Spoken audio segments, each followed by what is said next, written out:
Peace and love. You are watching the VR Exit video. The reason for the VR Exit video is to serve the purpose of returning you back to reality. I hope that you watch the VR Enter video as suggested, for that would be the best way to have already become familiar with my voice. By now, assuming that you have, you can follow a very simple instruction. And that is, the world that you were just in, the reality that you were just in, the virtual world or the augmented world, is not the real world. The real world follows a different set of rules.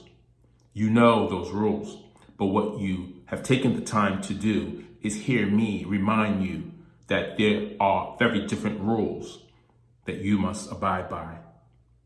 You cannot jump off of buildings. You cannot fly. You cannot climb up tall walls.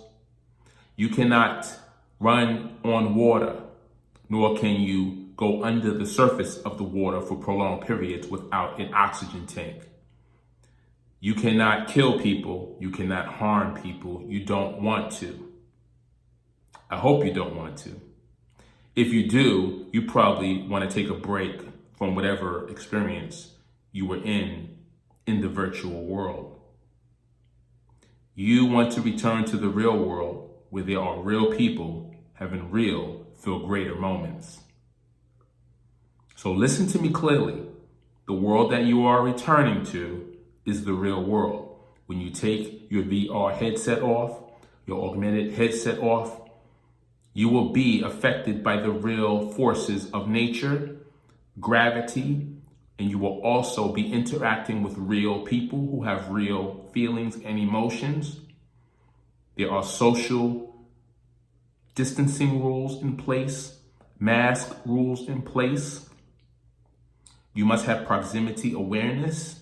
You must follow the safety protocols of the real world. And you must also return to interacting with real humans, which means remembering the social rules, the cultural norms and practices of the modern time that you live in.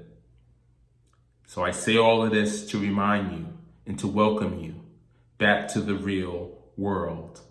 We missed you. Welcome home. And I hope that you stay for a while. VR, AR, well, now it's safe to exit. Go ahead and we can end this conversation now, and you can take off your device. Thank you, and have a blessed day. Peace and love.